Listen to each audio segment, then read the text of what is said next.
오늘 누가복음 18장 15절에서 30절 말씀. 사람이 할 수 없는 것을 하나님은 하실 수 있느니라.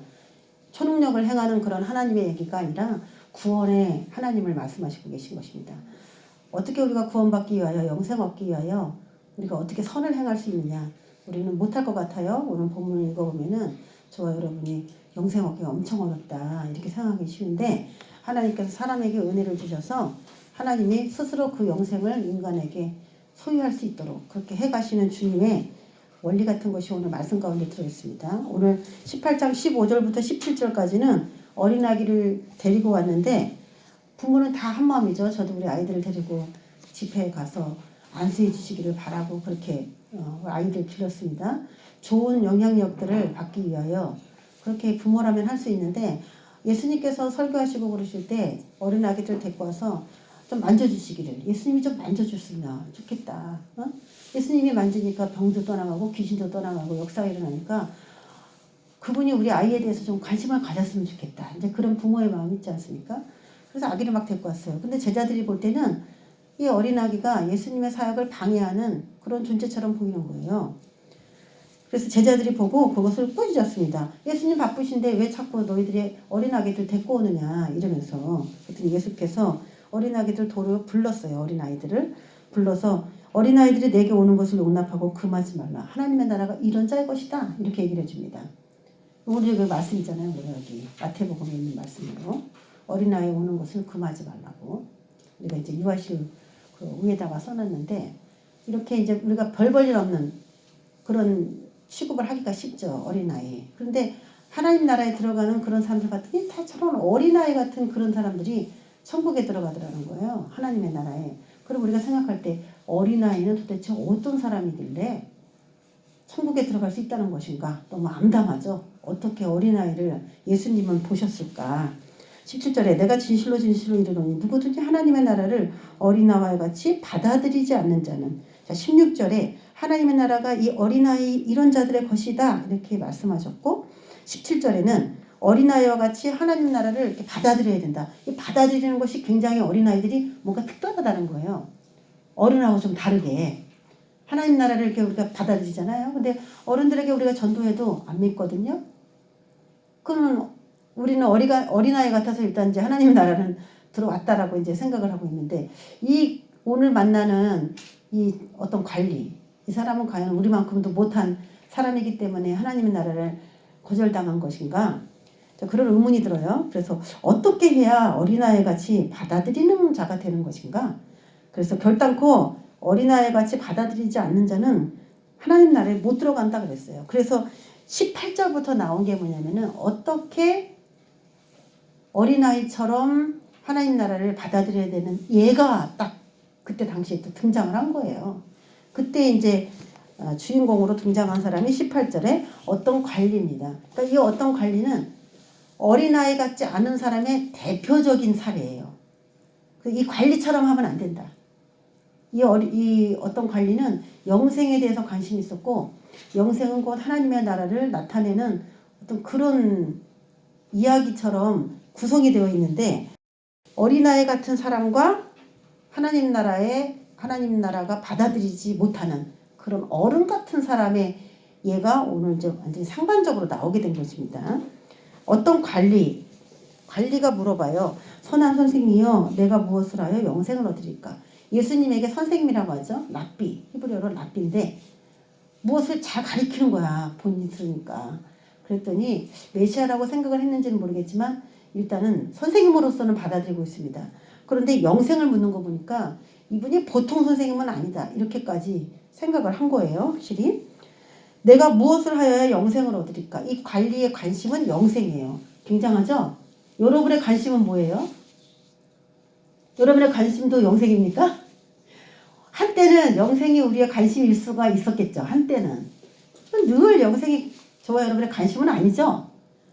그런데 우리의 관심은 늘 뭐여야 돼요? 사실은 영생이어야 돼요. 또 우리의 관심이 늘 영생이어야 되는데, 이 관리는 자기가 많은 것을 가졌지만 관심은 뭐냐면 영생. 이 관리를 생각하면 떠오르는 인물이 하나가 누가 있냐면은 요한복음 4장에 사마리아 여인이에요. 우물가에. 이 우물가에 온 여자가 예배에 대한 관심이 있었어요. 예배. 영원히 목마르지 않는 물에 대해서 말해주니까 깜짝 놀라면서 나도 그 물을 먹고 싶다 그랬어요. 이렇게 이 세상에 속한 것이 아니라 이 세상에서 사람들이 이해하지 못하는 보이지 않는 세계에 대해서 관심을 갖는다는 것 자체가 굉장한 겁니다. 다 눈에 보이는 걸 원하죠. 출세하고 싶고 돈 많이 벌고 싶고 좋은 차 타고 싶고 명예를 얻고 싶고 그런 게 기본적인 생각인데 이 관리는 영생을 얻는 거에 대해서 질문을 해요. 그러니까 누가 볼 때는 다 사람들이 그 자리에 있는 사람들이 볼 때는 야, 저 관리 참 대단하다. 그렇게 본 거예요.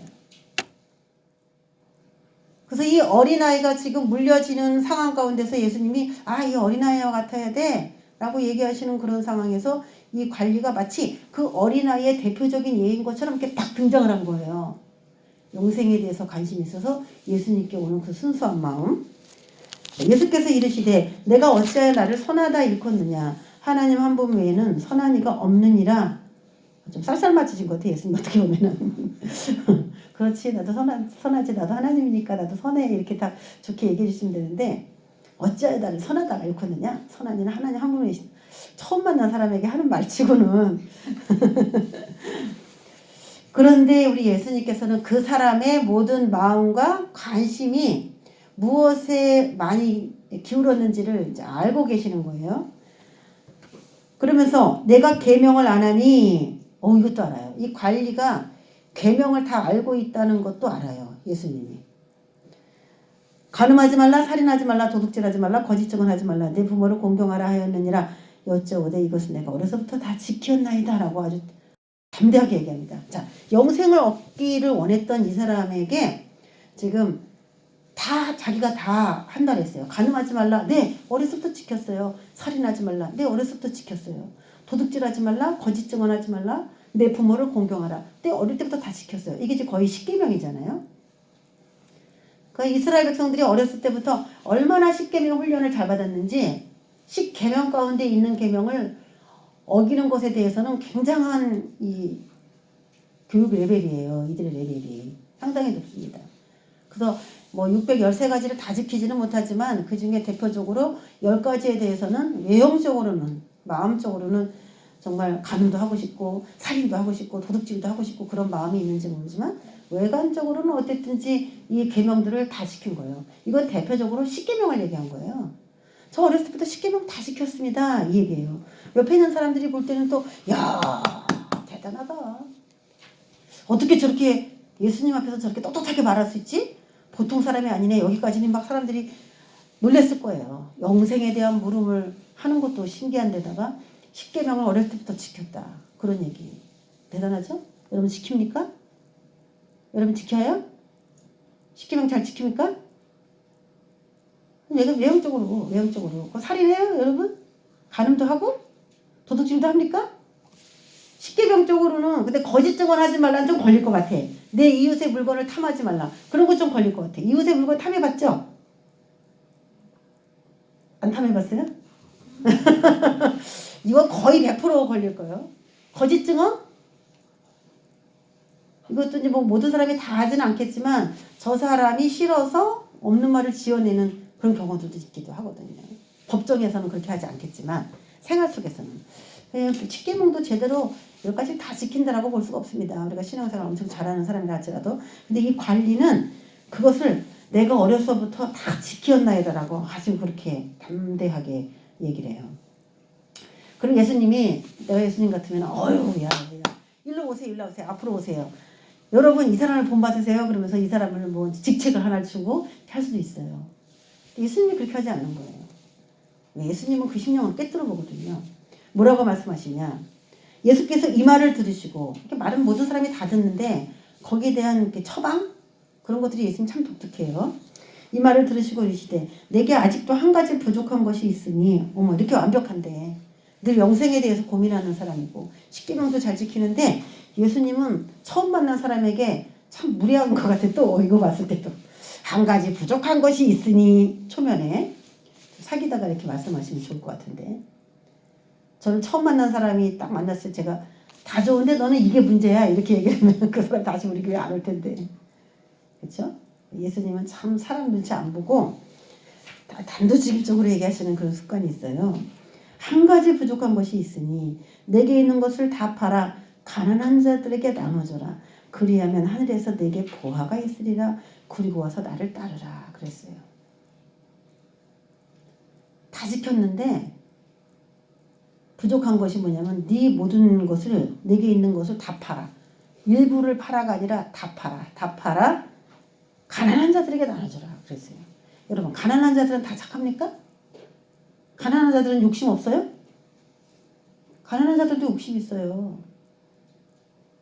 어떻게 보면 가난한 자가 더 욕심 있을 수 있어. 한 번도 가져본 적이 없기 때문에 막 갖고 싶은 거지. 근데 솔로몬 같이 다 가져본 사람이 뭐라고 말합니까? 헛되다 그러잖아요. 여러분 헛돼요? 여러분에게 모든 막 재물을 주면 여러분 헛되다고 생각합니까? 더 달라고 합니까? 여러분은 어떤 사람입니까? 남 눈치 보지 말고 내 얘기하세요. 가져본 사람은 가져보니까 헛된 거를 알았는데 안 가져본 사람은 더 갖고 싶은 거예요. 그래서 사실 이 가난한 자들에게 나눠주라 해서 이 가난한 자들이 그 재물을 나눠받기에 엄청나게 합당하다. 우리가 생각할 때는 그러진 않아요. 욕심이 더 많을 수도 있어요. 그런데 관리의 입장에서는 나눠주라는 거예요. 그리하면 보화가 있으리라. 자, 이 관리가 원하는 건 보화가 아니었죠. 관리가 갖고 싶은 거는 영생이었어요. 자, 영생에 대한 질문이라는 것을 여러분이 각인하시고 그리고 읽어야 돼요. 그럼 보화가 있으리라 그랬으니까 이 관리는 이 보화가 뭐라고 생각했냐면은 내가 그렇게 갖고 싶어 했던 영생 그거라고 이제 생각을 하겠죠. 네가 나눠줘야 그 다음에 영생을 얻는 것이다. 이렇게 생각을 했을 거예요. 그랬더니 그 사람이 큰 부자예요. 그냥 부자도 아니고 큰 부자이므로 이 말씀을 듣고 심히 근심했어요. 우리가 영생 얻기 엄청 쉽다 이렇게 생각하지만 오늘 설교를 들으면서 나도 그런 가정으로 가고 있구나, 아니면 난 굉장히 멀었구나, 이런 것들을 스스로 이제 판단을 해볼 수가 있습니다. 자, 이건 굉장히 어떻게 보면 내용이 너무 극단적인 것 같아요. 예수님께서 우리에게 하시는 하나 한 가지의 방법들을 통해서 우리가 나눠보겠습니다.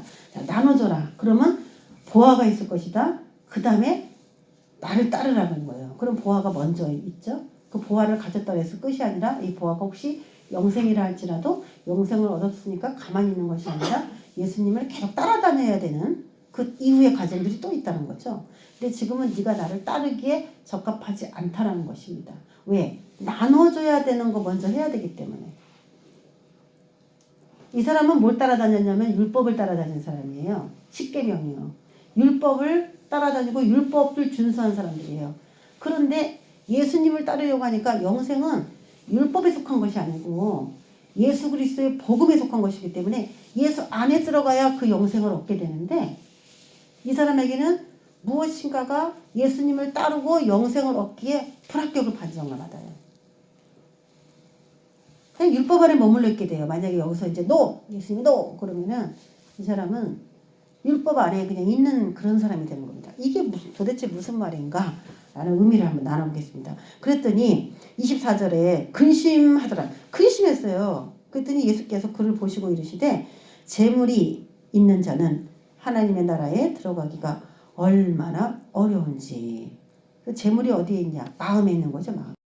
너의 마음에 재물이라는 것이 있다. 그것이 하나님 나라에 들어가기가 굉장히 어렵게 만든다. 이거예요.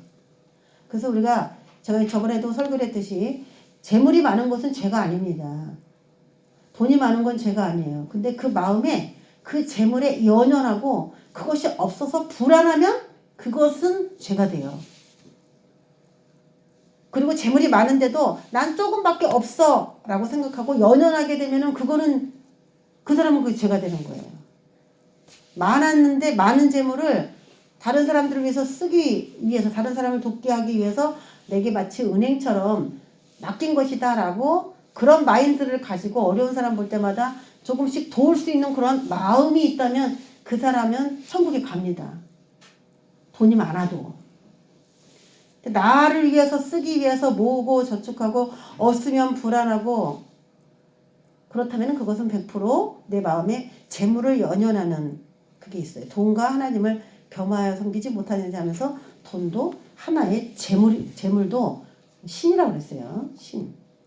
그 마음에 신이 있느냐는 거죠. 그러니까 이 사람은 율법을 준수하는 사람이라고 말하지만 실제로 만몬의 영이라고 하는 재물의 신의 지배를 받고 있는 마음 상태는 그랬어요. 겉으로 보기에는 엄청 계명을 잘 지키는 사람처럼 보였지만, 그러면 질문이 어떻게 해야 영생을 얻으리까? 라는 질문이었는데, 네가 나눠줘야 된다. 그래야 보화가 내게 있다. 그러면서 마치 나눠줄 때 영생이 오는 것처럼 그렇게 표현했어요.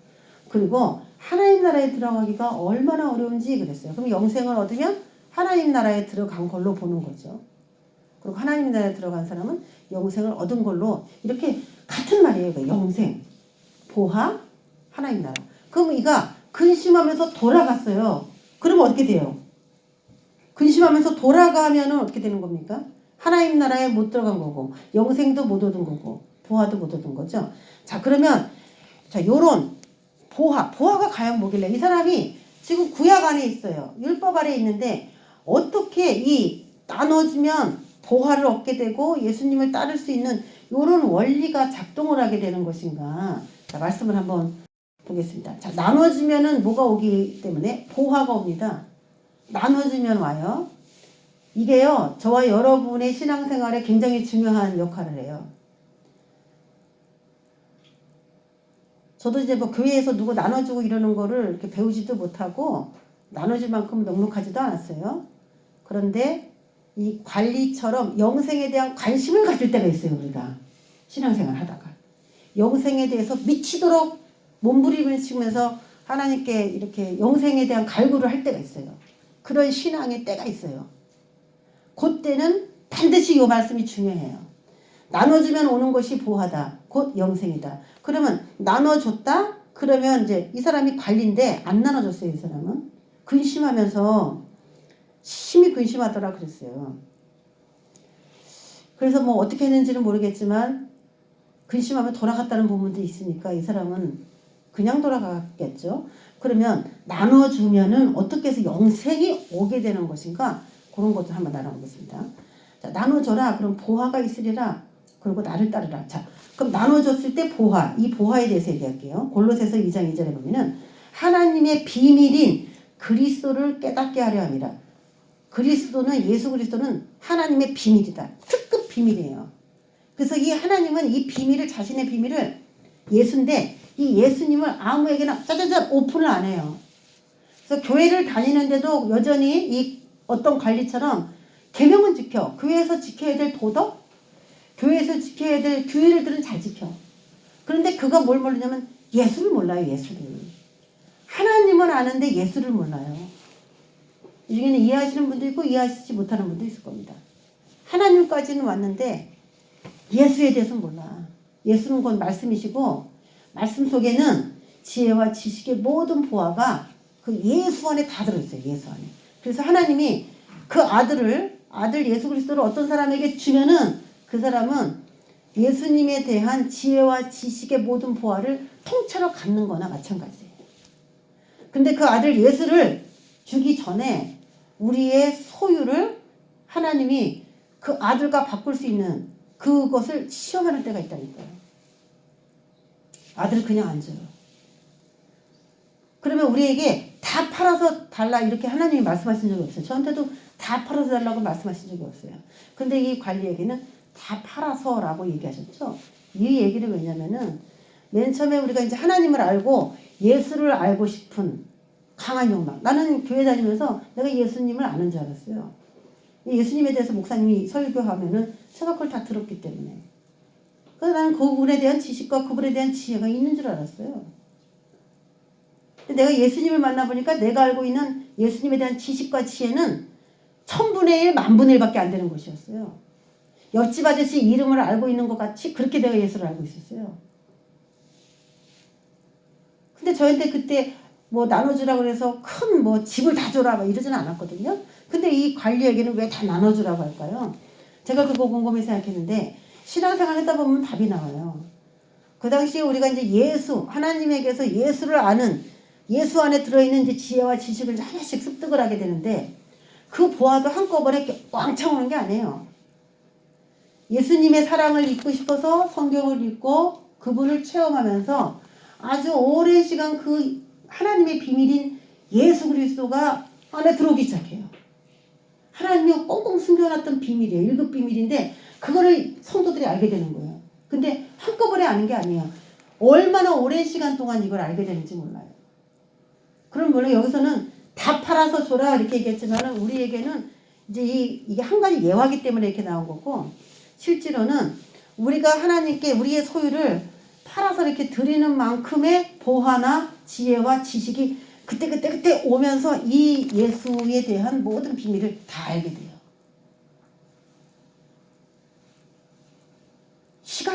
우리는 시간적인 그런 상태 안에 머물러 있어요.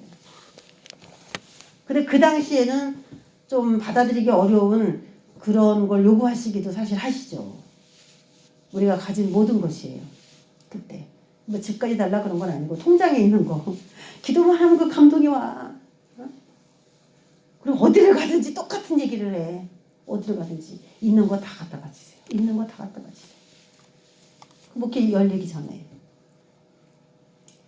나는 그게 무슨 뜻인지 몰랐어요. 근데 지금은 이제 한 18년이 지나고 나니까 예수 그리스도 그 하나님의 1급 비밀, 특급 비밀인 예수 그리스도를 우리에게 알려주려고 하다 보니까 그 과정이 필요했던 거예요. 우리가 그때 싫어요. 나 통장에 있는 그거 안 들 거예요. 이러면은 아무것도 모르죠. 성경에 대한 거 아무것도 모르고 예수님에 대한 체험 이런 거 아무것도 없는 거죠.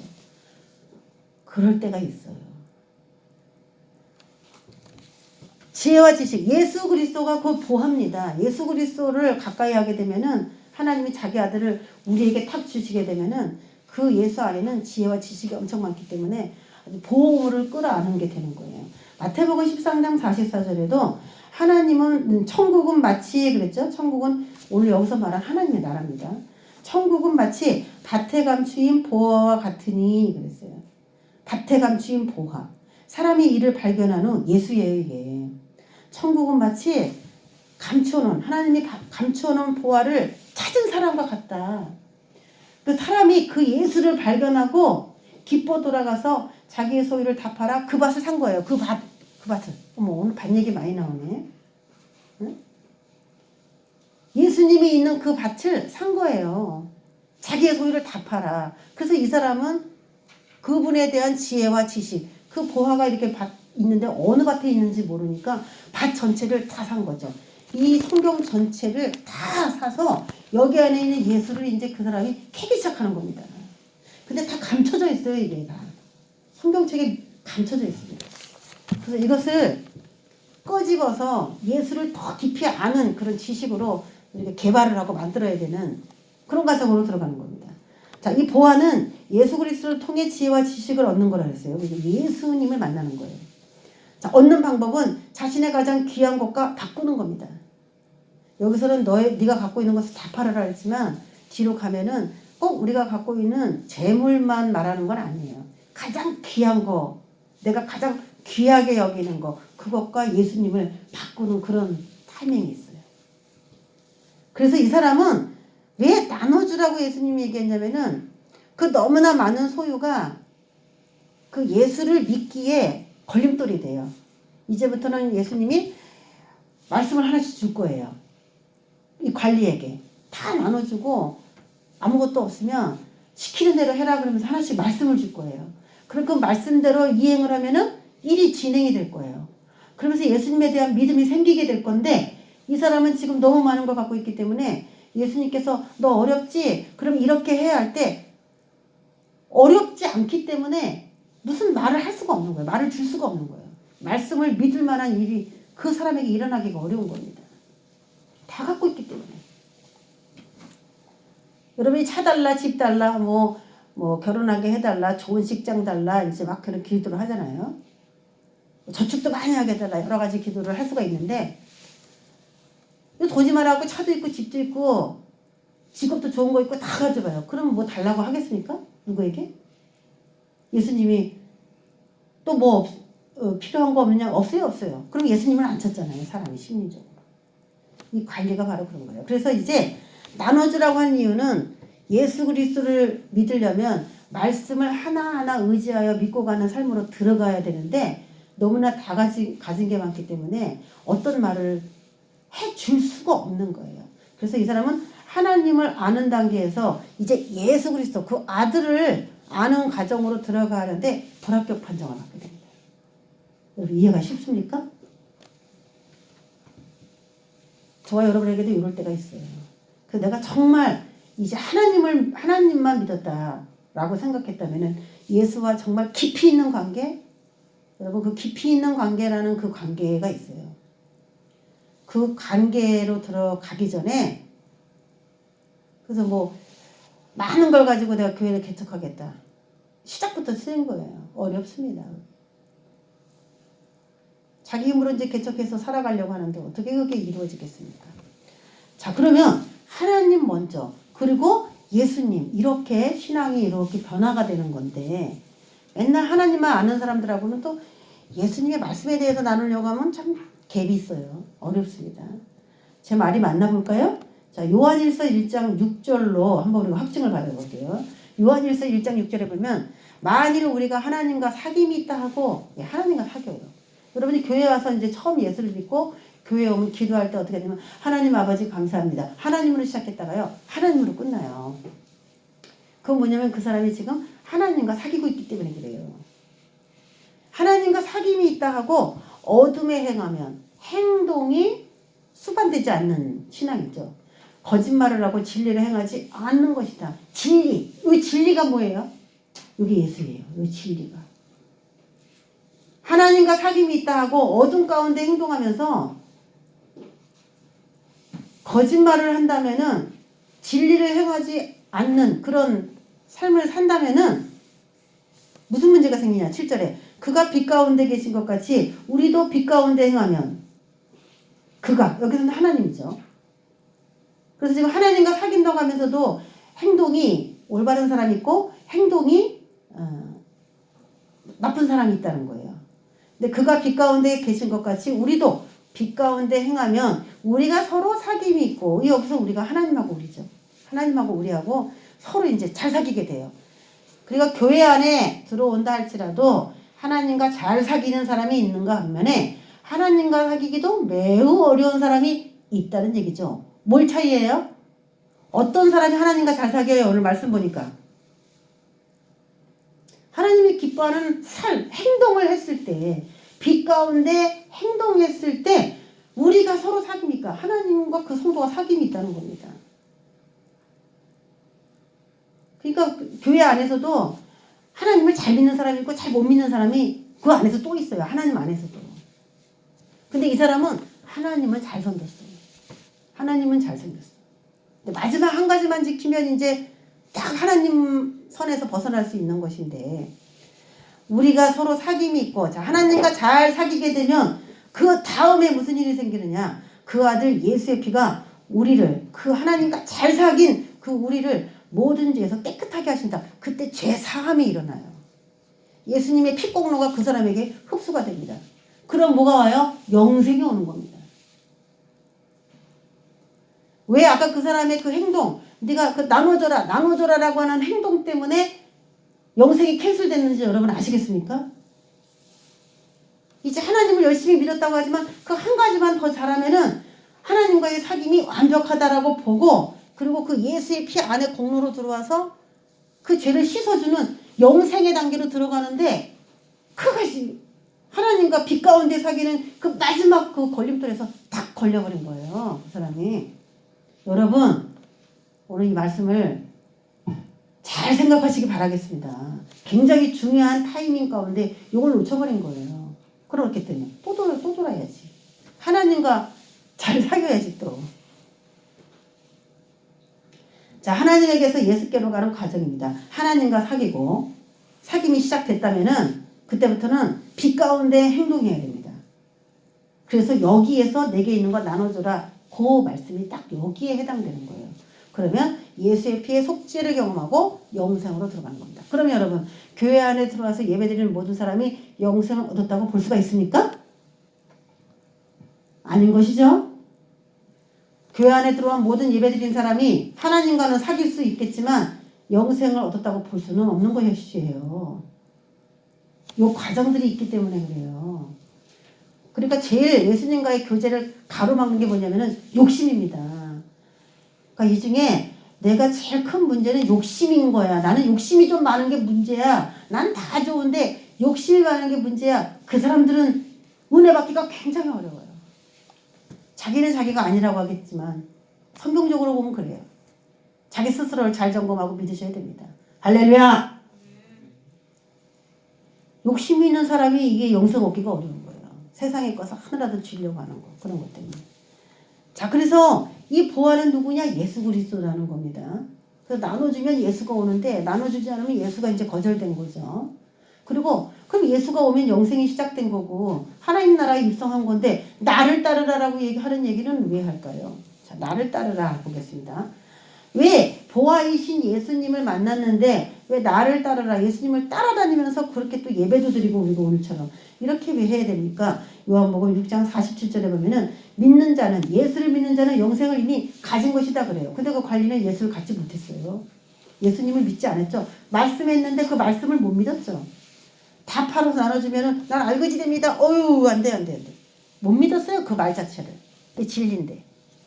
믿는 자는 영생을 가졌나니 내가 그 생명의 떡이다 그랬어요. 그리고 또 영생은 곧 유일하신 참 하나님과 그가 보내신 자 예수 그리스도를 아는 것이라 했어요. 영생은 어떻게 합니까? 그분을 알아야 돼요. 참 하나님과 예수 그리스도를 알아야 영생을 얻어요. 안다는 건 뭡니까? 대충 하는 걸 말하는 게 아니에요. 경험적으로 깊이 있게 아는 걸 말하는 거예요.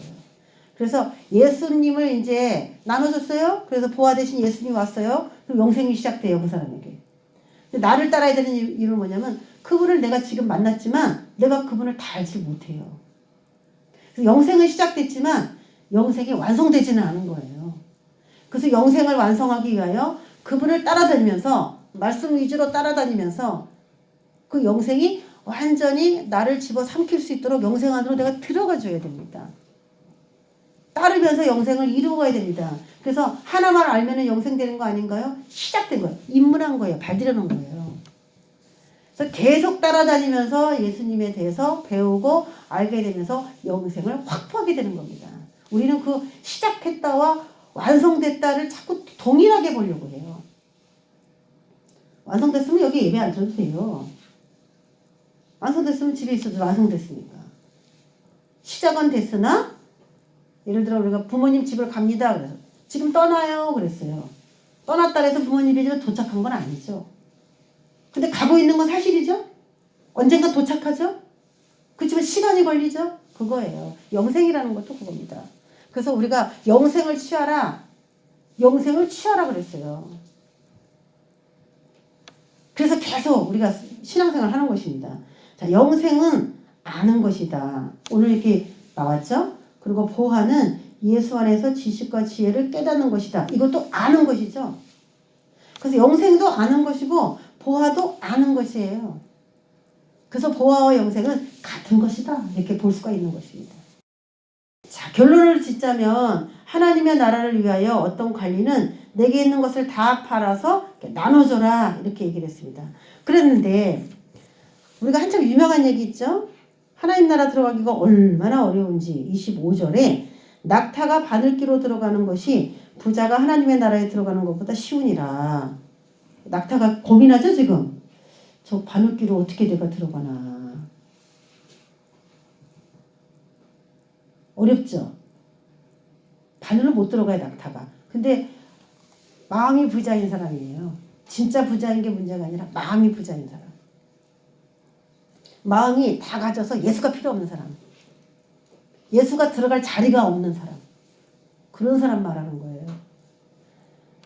낙타가 바늘기로 들어가는 것이 부자가 하나님의 나라에 들어가는 것보다 쉬우니라 하시니 듣는 자들이 이르되 그러면 누가 구원을 받을 수 있겠어요? 낙타가 바늘기로 들어가는 게 얼마나 어렵습니까? 그런데 하나님 나라에 들어가는 게 그것보다 더 어렵다면은 우리 다 못 들어가죠. 우리 영생 못 얻어요. 구원 못 받아요. 하면서 이 관리가 와가지고 얘기하는 바람에 하나님 나라가 갑자기 그냥 멀어져 버렸어요. 사람들이. 근데 이르시되 무릇 사람이 할 수 없는 것을 하나님은 하실 수 있다. 여기서 사람이 할 수 없는 것을 뭘까요? 하나님은 하실 수 있는 거. 이게 뭘까요? 한마디로 말하면. 응? 버리는 거? 네. 뭐라 그랬어요? 그렇지. 욕심. 욕심 버리는 거.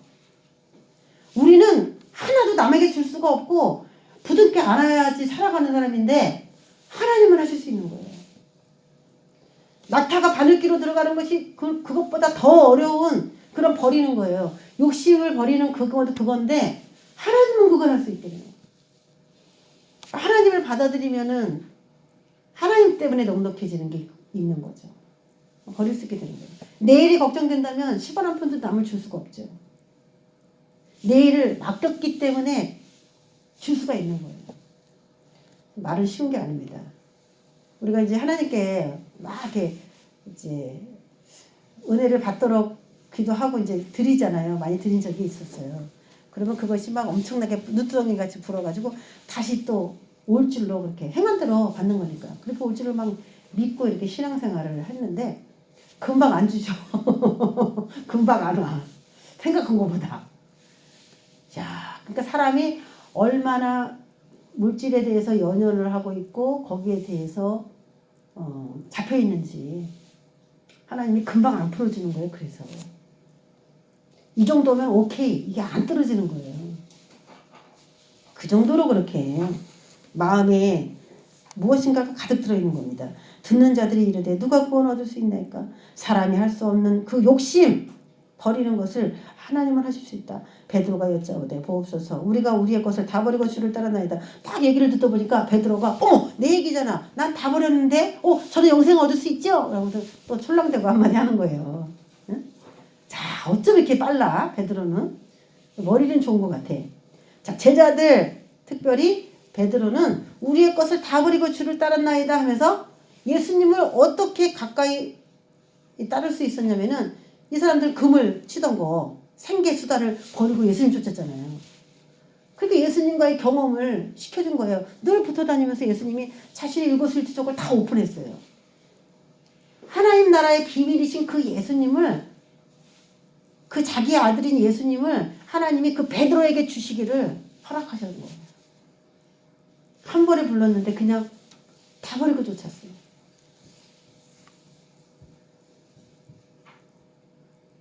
이르시되 내가 진실로 너희에게 이르노니 하나님의 나라를 위하여 집이나 아내나 형제나 부모나 자녀를 버린 자는 현세에 여러 배를 받고 내세 영생을 받지 못할 자가 없느니라. 그러면서 관리에게는 내게 있는 것을 다 팔아서 가난한 사람에게 주라고 했지만 예수님은 그 내게 있는 그 재물만 얘기하지 않아요.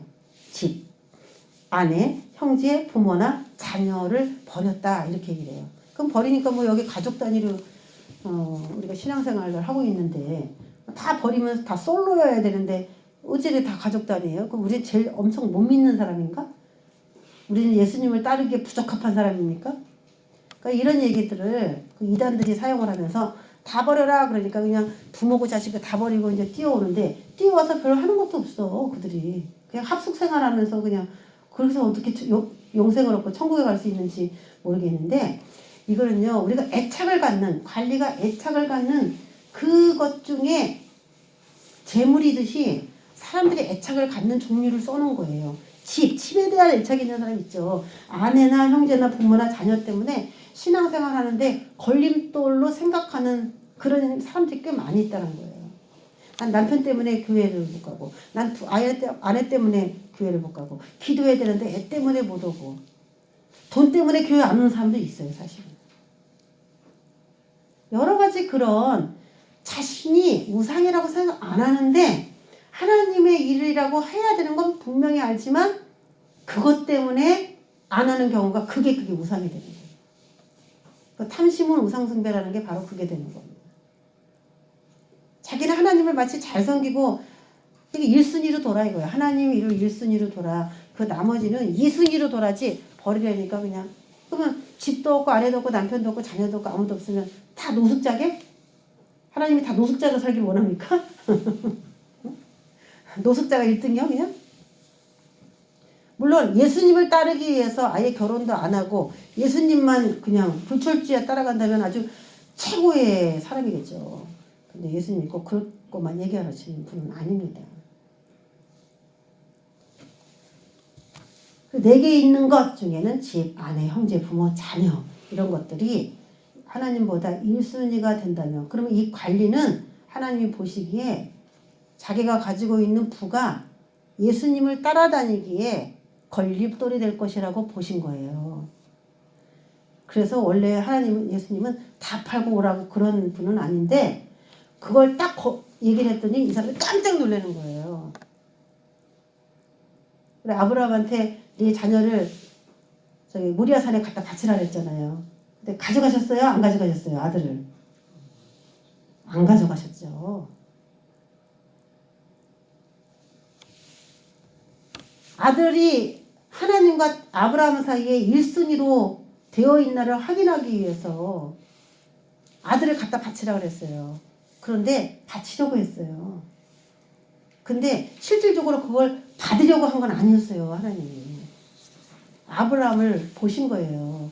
그것 때문에 내 말을 듣는 데 있어서 혹시 걸림돌이 될까 하요.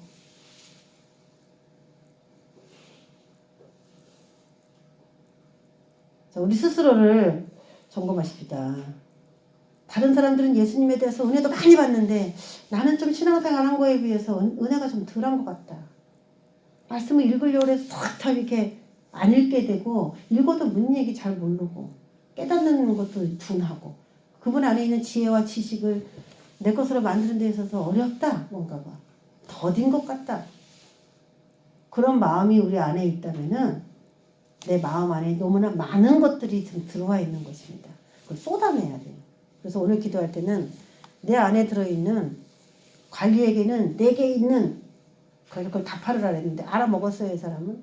우리는 지금 못 알아먹어요. 지금 내게 있는 그것을 내려놔야 그분과 더 가까워진다는 것을 못 찾아요. 예를 들어 여기 이제 얘가 좀 나왔지만 기도하다가 그것이 과연 무엇인가 그런 것들을 찾아서 예수님과 더 깊이 있는 관계로 들어가시기 바라겠습니다. 그 다음에 예수님과 깊이 있는 관계로 들어가면 그 다음에 뭘 주실까요? 그 다음에 오는 보화는 뭘까요? 성령의 체험이죠. 하나님, 예수님, 성령님에 대해서 맨날 지식으로 들은 남한테 들은 그런 성령이 아니라 내가 직접 체험하는 나에게 직접 역사하시는 내 몸을 통해서 기적이 일어나게 하는 그런 성령 체험의 단계가 축축축 들어가는 것입니다. 자, 오늘 이 말씀 현세의 여러 배를 받고 내세의 영생을 받지 못할 자가 없느니라. 하나님은 다 가져가시는 분이 아니라 그랬어요. 우리가 살고 있는 현세에 여러 배를 주시고 마음을 달아보시는 것이지 하나님이 돈이 궁해갖고 뺏어가시는 분이 아닙니다. 내세의 영생을 받지 못할 자가 하나도 없다라는 것입니다. 자, 이런 자들이 내세의 영생을 받는다는 것입니다. 자, 오늘도 우리 하나님과의 관계를 잘 맺고 이제 예수님 안에 들어왔습니다. 예수님과 더 좋은 끈끈한 관계를 갖기 위해서 어떻게 하면 된다. 그 방법이 오늘 다 소개가 되어 있습니다. 그래서 성령이 직접 우리에게 의해서 풀어내는 그런 과정까지 우리가 쭉 가야 됩니다. 신앙생활 다 끝난 게 아닙니다. 그런 경지를 들어갈 수 있도록 우리들에게 가장 중요한 것이 무엇인가 그런 것들을 생각해보고 오늘도 예수님한테 묻는 것을 듣는 귀한 시간 되길 바랍니다. 기도하겠습니다.